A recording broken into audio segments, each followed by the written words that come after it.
Am I the a-hole for telling my wife she needs to find another job? Me 26 male and my wife 24 female have been married for 4 years. During those 4 years, she had the same job which requires her to be away Friday to Sunday. So she leaves early on Friday and returns about 4 to 5 p.m. on Sunday. Occasionally, it would be leaving on Saturday and returning Sunday. She also has to work some of the school/public holidays. I work full-time and get just a bit above minimum wage and tips. So our bills are split 60 her to 40 me. While I find myself struggling with money and having to borrow from the joint bank account, my wife never have this problem. I know she is getting paid more than I do as she works for a high-profile client, but I'm not sure by how much more. She also wouldn't tell me what exactly she is doing. All I know is that it is connected to her degree and it is 100% not erotic work or nothing in that industry. The reason why she won't tell me is because she signed a contract, and it is highly confidential, so she is not allowed to go into details. She does chores around the house but doesn't cook. She admits herself she is a bad cook and hates it. Instead, she would order either those pre-made healthy meals she then heat up for herself or take away. When I'm home and she hasn't ordered, she will order for me too. So most of the day while I'm working, she's either in our house chilling, watching TV, playing video games, reading or exercising, or shopping or in the gym. Over the years, I got annoyed with this and have asked her to find another job so she has something to do while I'm working instead of wasting her day. She told me she is not wasting her day, but relaxing, and her job pays her enough so she can afford a lifestyle she wants. I said it is not fair on me, as I come home tired while she has done nothing all day. To which she said I can find another job or a different job, but I am an a-hole for wanting her to find another job because I feel tired when coming back from work, when she has already got a job she loves.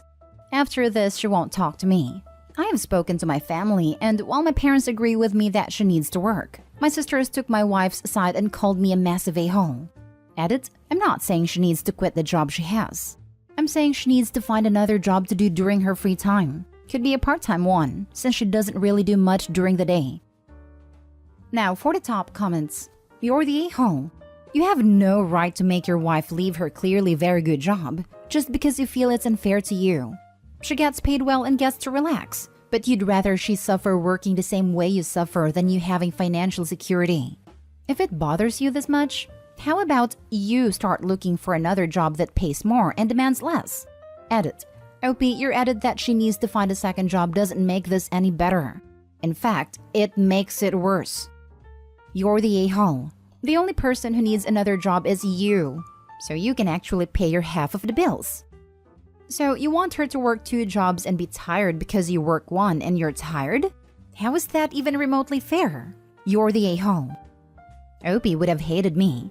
I saved up a bunch of money and lived off of it because I could. I only did my fair share of the housework because I paid my share of the bills. Why would I do more just because I have more free time? I paid for that time, and Opie is an entitled jerk. YTA. Your reason for wanting her to do is just because you feel jealous and emasculated. I am suffering, therefore she must suffer too, so I don't feel as bad. This is exactly how it reads. Opie is jealous she has days each week to live her life. He wants to force her into long, hard minimum wage labor just like he does. Girl has found peace and balance. Opie should be striving to be like her. Next story is titled, Am I the a-hole for urging my husband to go to work despite him having an upset stomach? My husband is your typical man flu guy who wants to be babied if he gets a small sniffle. Love him to death and he is truly a fantastic person all the way around. But it's like a war zone in my house whenever he feels even remotely ill. Like even a small headache he starts going off. Last night he ate a bunch of ice cream. He is lactose sensitive. And due to this he is feeling it today. He has an upset stomach and immediately started whining the second he woke up. His whining is like him groaning really loud. Almost like he wants that to be the only thing you can hear. Heavily sighing kind of sounds like a toddler who is mad for not getting their way.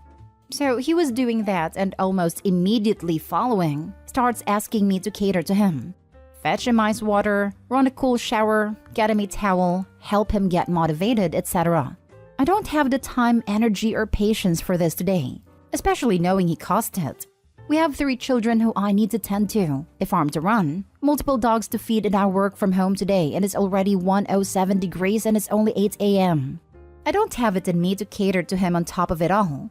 So he starts talking about taking the day off from work, and I told him he should go in and feel it out and see how he feels throughout the day. I said this after he told me he felt a bit better after a cold shower. I convinced him that maybe he wasn't drinking enough water. Anyways, by the end of it and lots of convincing later, he leaves for work. For all wondering? Yes, it's just because of the lactose sensitivity. We made sure, as we have rapid tests on hand. So he leaves, but calls me about 20 minutes ago and was like, "You just didn't want to deal with me at the house. That's it, right?" So I was honest and told him I had far too much to do today. So catering to him like he would fully expect had he stayed home would put far too much on my shoulders. And I wasn't willing to run myself on empty today. This is my only somewhat down day in comparison to other days, because I volunteer at the soup kitchen, run a charity program with the church, and I also lend a farmhand to other neighbors. So today was the only day I didn't have to do those extras and could focus on my work, farm, and kids. He says I'm an a-hole because I'm choosing to make him feel terrible and make him go to work, just because I didn't want to deal with it. I reminded him it was his fault he felt like that anyhow, and I'm not his mother. So if he wanted to stay home, he could tend to himself because I wasn't doing it today. He hung up but stayed at work. Am I the a-hole? Not the a-hole. It was entirely self-inflicted, like a hangover after drinking too much. Had he stayed home, I'd have recommended just getting on with your day as normal, as if he wasn't even there. Maybe it would have been good to see what you normally do every day, since it sounds like he may not respect it if he wants to be child number 4 when he's a little ill. This. If you get struck down with an actual illness like the flu, I get asking for help. I've had relatives drop off medicine or whatever. But if you caused your own problem, no one else should be obligated to do anything about it. Honestly, I've never needed my husband to take care of me when I was actually sick, like making good friends with a toilet sick or migraine sick. The most I've asked is for him to take over childcare, and if he wasn't busy, get an ice pack or some medicine. Both things I would do entirely on my own, even when it feels like someone's put an ice pick through my eye and keeps hammering it. Not the a-hole. First off, I hate the man cold trope. I'm not arguing if it exists. Clearly you've shown it does here. It just drives me nuts. Because I'm the type who is stubborn and refuses to be taken care of, even when I can barely walk due to being sick. Yet I've still gotten comments about having a man cold and whining unnecessary. Secondly, he brought it entirely on himself. He wants to be treated like an adult? He should act like one. That means making better decisions. If you struggled with lactose, don't eat a ton of ice cream. Problem solved. And having accountability for your own actions. He needs to grow up big time. Next story. Am I the a-hole for not wanting my husband's other child in my house? My husband cheated on me while I was pregnant and had a baby with another woman. I found out after the other child was born. I've never been okay with this. It's exactly the kind of trash I tried so hard to have not be part of my life. If it was possible, I would have divorced him by now. But I'm stuck at a legal dead end and it's not possible. We have a legal and emotional separation agreement though. Since he travels a lot in between the baby, my parents, and my career, I've been able to avoid thinking too much about it. Well, so I thought. It's been almost 2 years since then, and now he wants to bring that child into my house. I guess he has some kind of schedule with the other child's mother that includes visits, and he wants that visitation to be in what is technically still his residence. Absolutely not. I'm not a stepmother to any child, and unlike in most of these situations, the house we're living in is truly only mine. It's under my parents' names, but I got it when I got power of attorney and they had to go into a care home. I'm not having his kid in it. My husband and our family say that I need to deal with it because I am still married, that I need to accept my stepchild, and that I'm a witch for excluding a baby and preventing siblings from having a relationship.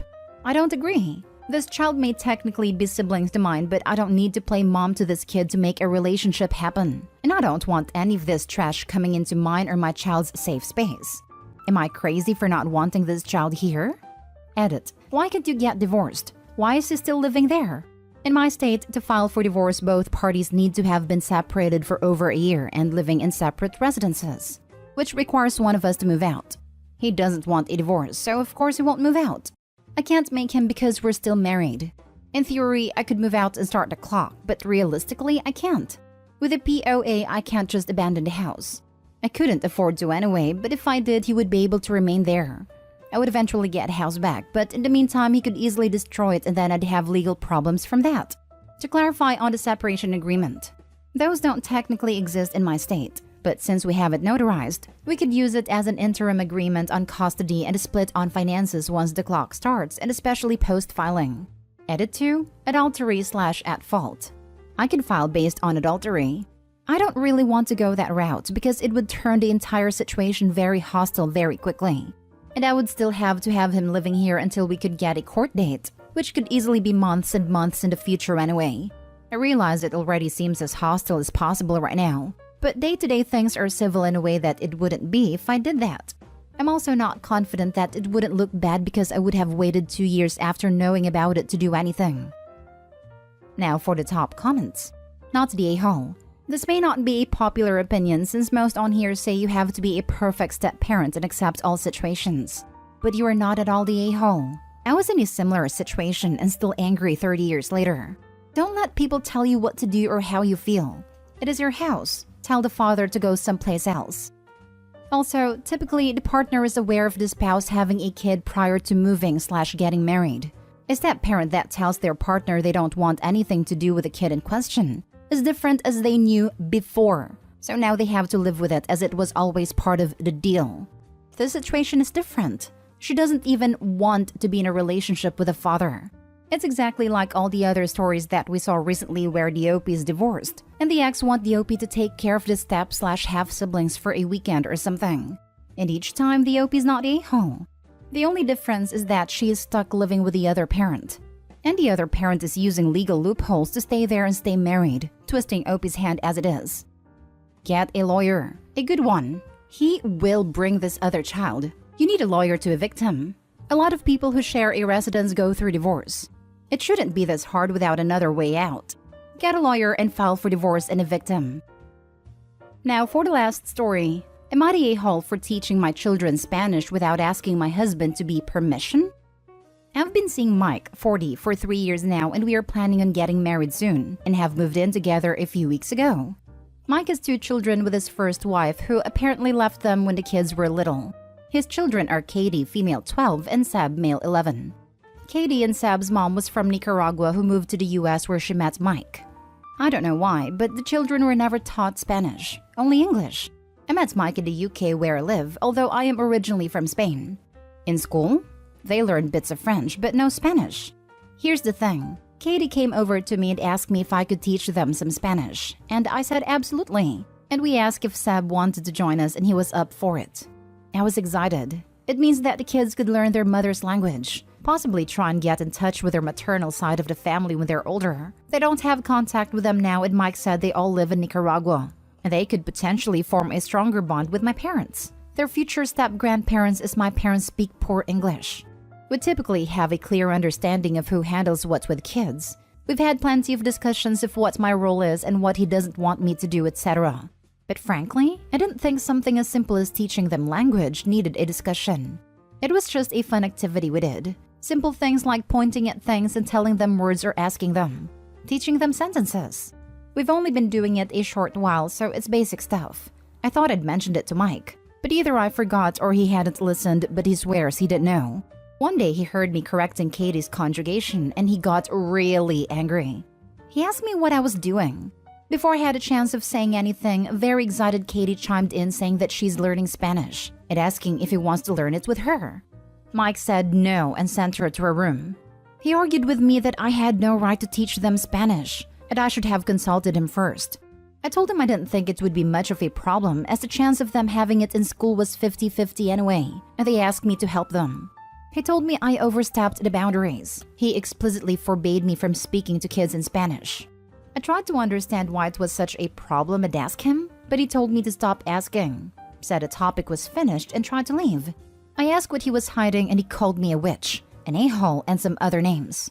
This was the first time he ever insulted me in any way, shape, or form. He apologized later that day and said he didn't appreciate me teaching them things like that and asked me to please drop the subject. I talked with my friends, and some say I wasn't the a-hole, but some say that I should have asked him first and not teach kids anything without his permission. And I'm confused. Am I the a-hole for teaching them Spanish? Not the a-hole. There are 2 large problems here that I see and I think you heavily need to consider before marrying this man.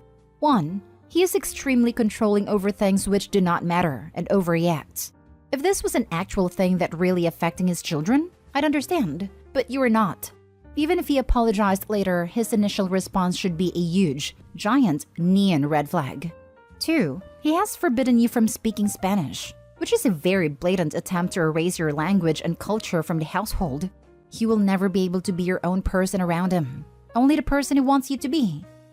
It's worrying for the kids. It absolutely is. But Opie is not married to him, so the truth of the matter is that they are not her children. There is nothing she can do but get herself out, unfortunately. Not the a-hole. The kids ask you, and there was no reason you would have had any reason to suspect that it would be a problem. It's a totally normal thing to do, and teaching a language is a great way to connect and bond with the kids, especially if they want you to. Based on the info you gave about your fiancé's history, I suspect the Spanish language is a sore spot for him because of his ex. But there's no way you could have known that, and his reaction was awful. Not the a-hole. I agree with your comment. However, he's gonna suck it up because he married a person from Spain. Like, and what if they have kids? She can't teach them Spanish either? I feel like his reaction was very over the top.